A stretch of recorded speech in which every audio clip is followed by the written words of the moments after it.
Konni block പഞ്ചായത്തിന്റെ ആഭിമുഖ്യത്തിൽ കിസാൻ മേളയും കാർഷിക സെമിനാറും നടത്തി.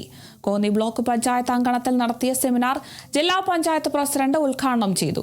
കാർഷിക വികസന കർഷക ക്ഷേമ വകുപ്പും കേരള കാർഷിക സർവകലാശാല കൃഷി വിജ്ഞാന കേന്ദ്രം സദാനന്ദപുരവും സംയുക്തമായിട്ടാണ് മേള സംഘടിപ്പിച്ചത്. എനിക്കൊരു സന്തോഷമുണ്ട്. ഇത്ര നാളും ഉണ്ടാക്കിയാൽ അതെല്ലാം ആൾക്കാർ എന്നോട് വലിയ സ്നേഹമാണ്.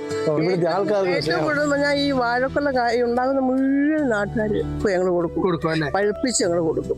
വ്യത്യസ്തനായ ഒരു കർഷകനെയാണ് നിങ്ങൾക്ക് ഇക്കുറി പരിചയപ്പെടുത്തുന്നത്. ഞാനിപ്പോൾ നിൽക്കുന്നത് കോന്നി ഇളകളൂരാണ്.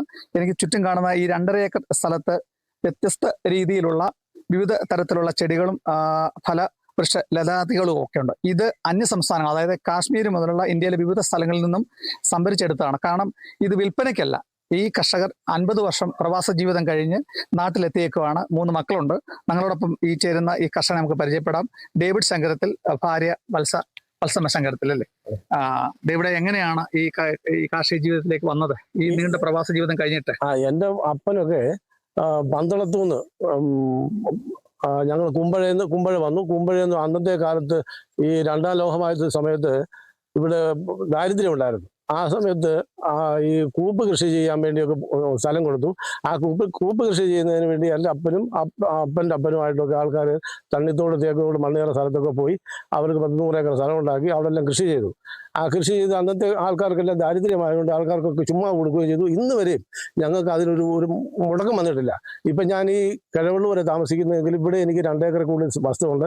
അതിനകത്ത് ഇല്ലാത്ത സാധനങ്ങൾ കുറച്ച് മാത്രമേ ഉള്ളൂ. ഇപ്പം ഞാൻ പറഞ്ഞ ഇവിടുന്ന് ഓരോന്ന് കാണിച്ചാൽ ഒരു 40 സൈസ് ഫ്രൂട്ട്സ് എൻ്റെ ഇതിനകത്തുണ്ട്. അത് എനിക്ക് തന്നെ തിന്നാനല്ല, എൻ്റെ അയൽവക്കാർക്കും ഒക്കെ ആയിട്ട് ഞാൻ ചുമ്മാ കൊടുക്കും. എൻ്റെ വീട്ടുകാർക്കായാലും ആർക്കെങ്കിലും ചക്കയൊക്കെ വേണമെങ്കിൽ ഞാൻ എൻ്റെ സ്കൂൾ ട്രയൽ അതുകൊണ്ട് കൊടുക്കും. അവർക്ക് തന്നെ പറിച്ചുകൊണ്ട് പോകാം. അതുപോലെ ഞാൻ വലിയ തോട്ടി വെച്ചിട്ടുണ്ട്. ആ തോട്ടി വെച്ചിട്ട് ആർക്ക് വേണമെങ്കിലും തോട്ടി എടുത്ത് പറിക്കാമെന്ന് ഞാൻ പറഞ്ഞിട്ടുണ്ട്.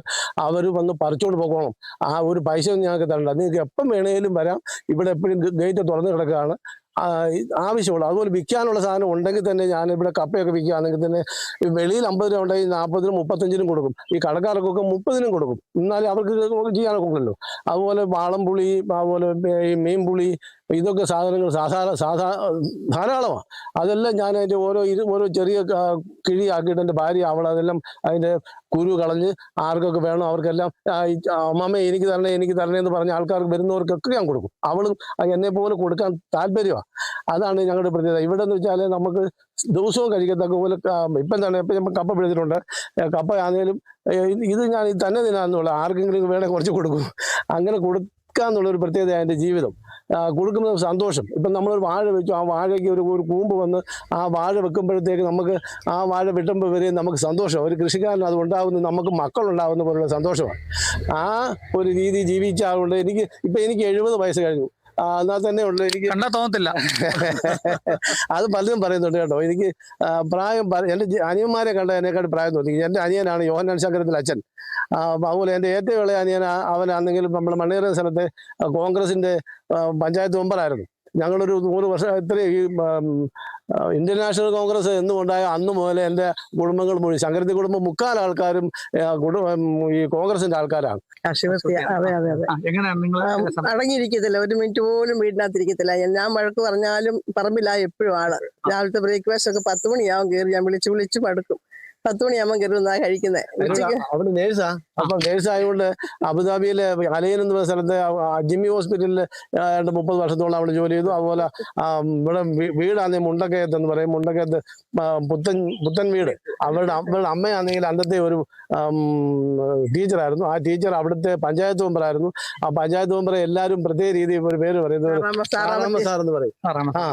ആ കുടുംബം ഇപ്പോഴും നമ്മുടെ മക്കൾക്കൊക്കെ ഇത് ഇഷ്ടമാണോ? മക്കൾക്ക് ഇഷ്ടം കുഴപ്പമൊന്നുമില്ല, അവർക്ക് കുഴപ്പമൊന്നുമില്ല. എന്നാലും പറയും, പപ്പ ഇനിയിപ്പം പറമ്പിൽ നിങ്ങളൊന്നും പണിയണ്ട, പ്രായം എത്ര ആയില്ലേ, അതുകൊണ്ട് ഇനി വീട്ടിലിരിക്കുക എന്നൊക്കെ പറയും. പക്ഷെ എന്നാലും അച്ഛൻ അത് അംഗീകരിക്കത്തില്ല.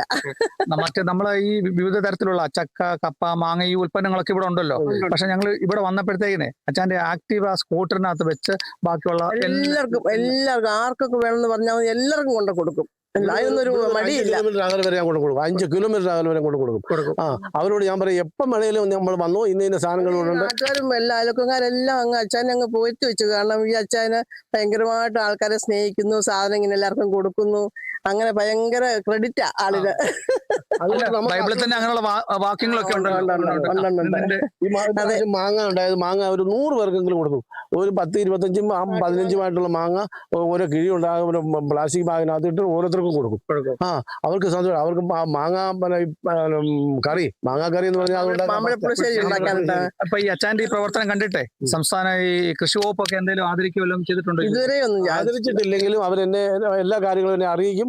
എന്നാൽ പിന്നെ കഴിഞ്ഞ എന്റെ ഇവിടുത്തെ പഞ്ചായത്ത് മെമ്പർ എന്നോട് പറഞ്ഞായിരുന്നു ഇങ്ങനെ ഒരു വാർത്ത ഉണ്ടാക്കാമെന്ന്. പക്ഷെ അത് കഴിഞ്ഞപ്പോഴത്തെ ഇലക്ഷനൊക്കെ ആയി. പിന്നെ മാത്രമല്ല ഇപ്പോഴത്തെ നമുക്കിപ്പോൾ ഇങ്ങനെ ഈ ഫലമൊന്നും എടുക്കുന്ന സമയമല്ലല്ലോ ഇപ്പോഴേ. ഇപ്പൊ ഇതിനകത്ത് ഈ ചക്ക സമയം തീർന്നു കഴിഞ്ഞു, അതുപോലെ തന്നെ മാങ്ങ തീർന്നു കഴിഞ്ഞു. ഇനിയിപ്പോ നമുക്കുള്ളത് നമ്മുടെ ഈ ഫ്രൂട്ട്സ്, പപ്പായൊക്കെ ഇഷ്ടം പോലെ ഉണ്ട്. എന്നാലും ഏതൊക്കെ തരത്തിലുള്ള ഫ്രൂട്ട്സാ പെട്ടെന്ന് പറയാൻ പറ്റുന്നതൊക്കെ അപൂർവ തരത്തിൽ? ഇതുണ്ട്, പേരയ്ക്ക ഉണ്ട്, മാങ്ങാപ്പഴം ഉണ്ട്, ജാക്ക് ഫ്രൂട്ട് ഉണ്ട്, പിന്നെ പൈനാപ്പിൾ ഉണ്ട്, മോമിക്ക ഉണ്ട്, പിന്നെ ആത്തക്ക ഉണ്ട്, പിന്നെ ഇതുണ്ട് റംബൂട്ടാനുണ്ട്, സപ്പോട്ടക്ക ഉണ്ട്, പിന്നെ പാഷൻ ഫ്രൂട്ട് ഉണ്ട്. അങ്ങനെ കുറെ സാധനങ്ങളുണ്ട്. പിന്നെ വിവിധ തരത്തിലുള്ള നാടൻ വിവിധ തരത്തിലുള്ള ചീരകളെല്ലാം ചീരകളെല്ലാം ഉണ്ട്. അതുപോലെ തന്നെ വേറെ പല സൈസുള്ള ചീരകൾ ഇവിടെ ഉണ്ട്. അതുപോലെ തന്നെ ചേമ്പ്, നമ്മുടെ ഈ ഷുഗർകാർക്ക് കഴിക്കത്തക്ക ഷുഗർ ചേമ്പ് എന്നൊരു സാധനം അതുമുണ്ട്. അതൊക്കെ ആർക്കും വന്നാലും അവർക്കൂടെ അവരുടെ വീട്ടിൽ കൊണ്ടുവന്ന് നടത്തക്ക പോലെ ഞാൻ കൊടുത്തു വിടും. അതൊക്കെയാണ് ഇതിന്റെ പ്രത്യേകത. ഏതായാലും എനിക്കൊരു സന്തോഷമുണ്ട്. ഇത്ര നാളും ഉണ്ടാക്കിയതിൽ അതെല്ലാം ആൾക്കാർ എന്നോട് വലിയ സ്നേഹമാണ്. ഇവിടുത്തെ ആൾക്കാർക്ക് ഏറ്റവും കൂടുതൽ ഞാൻ ഈ വാഴക്കൊല ഉണ്ടാകുന്ന മുഴുവൻ നാട്ടുകാർക്ക് ഞങ്ങൾ കൊടുക്കും, പഴുപ്പിച്ച് ഞങ്ങൾ കൊടുക്കും. പടലയിട്ട് നടത്തി എല്ലാവർക്കും ഇപ്പോഴും ഞാൻ പുള്ളിക്കാരി കൊടുത്തിരിക്കുക. അപ്പൊ അങ്ങനെ പ്രവാസ ജീവിതം കഴിഞ്ഞ് മാതൃകാ ദമ്പതികളായിട്ടാണ് ഡേവിഡും വത്സമയും മാറുന്നത്. അവര് ഈ ഉൽപ്പന്നങ്ങൾക്കൊന്നും വില വാങ്ങുന്നില്ല. സ്വന്തം ഇരുചക്ര വാഹനങ്ങളിൽ 2 പേരും അടുത്ത ബന്ധുക്കൾക്കും നാട്ടുകാർക്കും എല്ലാം 5 കിലോമീറ്റർ വരെ ഡേവിഡ് എല്ലാ ദിവസവും ഈ തന്റെ പുരയിടത്തിൽ നിന്ന് കിട്ടുന്ന ഉൽപ്പന്നങ്ങളുടെ ഒരു ഫലം അന്യർക്ക് കൊടുക്കുകയാണ്. സമൂഹം ഇത് കൂടുതലുണ്ടെങ്കിൽ ഞാൻ വിൽക്കുകയും ചെയ്യും. നമ്മൾ വിൽക്കുന്നുണ്ടല്ലോ, കൂടുതലുള്ള സാധനം കുറച്ചെങ്കിലും വിൽക്കും. പക്ഷെ അത് വിറ്റില്ലെങ്കിൽ ഇത് വെറുതെ കിടന്നു പോകത്തില്ല. സമൂഹം ഇത് മാതൃകയാക്കണമെന്നാണ് ഇവര് 2 പേരുടെയും ആവശ്യം. കോന്നി ഇളകളൂരിൽ നിന്നും കേരള വിഷൻ ന്യൂസിനു വേണ്ടി ക്യാമറാമാൻ പ്രദീപ് അങ്ങാടിക്കൊപ്പം പ്രസാദ് MJ, പത്തനംതിട്ട.